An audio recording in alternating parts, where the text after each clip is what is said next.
But the serpent said to the woman, "You will not surely die, for God knows that when you eat of it, your eyes will be opened, and you will be like God." St. Athanasius once wrote that God became man so that man may become God. I think that part of what makes it a difficult concept, and I do agree with you, is that we tend to think about becoming God as something that's the domain of saints. And maybe priests, but not all priests. And deacons, probably certainly not. You know, we tend to think of becoming God as something that only holy people should do. And then so we start to think of ourselves as not holy and that it's difficult and how do we become God and it's only the work of people other than me. But that's really a trick. So when we say we're becoming God, we're joining in what God does. We're joining in God's work. We're participating in His attributes. So if He's good, we're going to be good. If He's merciful, we're going to be merciful. Correct. And when people see us, they're going to see not just us, but they're going to see God. Exactly. In the Psalms it says, "I tell you, you are gods." We're talking about becoming God. Well, God has already said, this is what you were meant to be. And so to feed them with the gospel, which is Christ, the Word of God, to show them what they are meant to be. I am essentially Brahman. Or in the Chandogya Upanishads, Tattvamasi, little boy was learning about spirit and God and etc. The teacher said, "My boy, what you are searching for as Brahman, etc., is your essential nature. Tattvamasi, you are that. Essentially, you are the spirit." So this marvelous idea, at the height of philosophy says you can't distinguish. But then you see, we are human beings, say, this is too much. I can't be God. I don't smell like God. I'm a stinker. It can't be right. So then we produce a fantastic philosophy that came as Vishishtadvaita. It says, you can think of it like this. You can think of Brahman as a big fire with a lot of sparks. You can think of that spark as Atman. The spark is not different from the fire, and yet it is kind of a little tiddly one.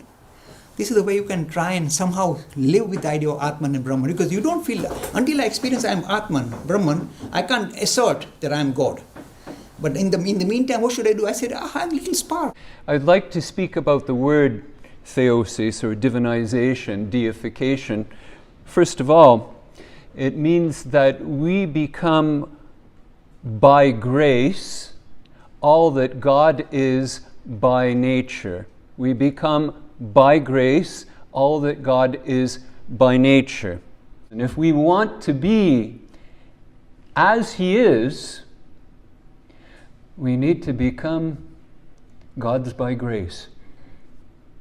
This is the very challenging expression that the fathers of the church used. Advaita Vedanta is telling me you are Brahman. Our immediate reaction is, I don't know. I don't know that.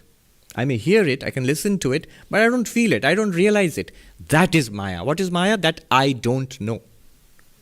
It's not real for me yet. That is Maya. That's all the proof that we need of Maya. Now the thing is how to overcome it.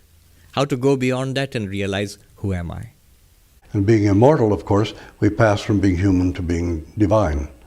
And so really, redemption is liberation from the power and bondage of death, giving us the possibility of reestablishing immortality by grace, which of course means that we become divine, the theosis. And the equation of the Veda is Atman equals Brahman. That which is everything is that which is your essence, personally. That seems to be at the heart of all mysticism, really. Yes, I think all other forms of mysticism, all the other traditions, all the other cultures arrive at the same point. From this point, Atman equals Brahman, we get the whole cosmology of the ancient Indians. The ancient Greeks is derived from it because Greek is a Vedic subculture, and Latin. And in terms of becoming God, or literally, there's a lot contained, I think, in that word literally, because, you know, within Eastern Orthodoxy and in many theologies within Catholicism, in a sense, we do literally share in the life of God. Gregory Palamas says, for example, we become uncreated. Now that has to be precisely nuanced, but that kind of language has strong roots in the Christian theological tradition. Theosis, and that's exactly what we experience. So all these idiots out there teaching you that there's no theosis are teaching Arianism. اتخذوا أحبارهم ورهبانهم أربابا من دون الله والمسيح ابن مريم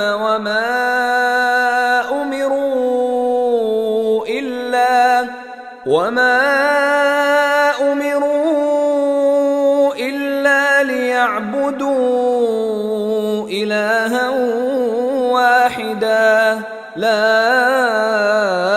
إله إلا هو سبحانه عما يشركون. They have taken their scholars and monks as lords besides Allah, and also the Messiah, the son of Mary. And they were not commanded except to worship one God. There is no deity except Him. Exalted is He above whatever they associate with Him. يريدون أن يطفئوا نور الله بأفواههم ويأبى الله إلا أن يتم نوره ولو كره الكافرون. They want to extinguish the light of Allah with their mouths, but Allah refuses except to perfect His light, although the disbelievers dislike it. هو الذي أرسل رسوله بالهدى ودين الحق ليظهره على الدين كله ولو كره المشركون.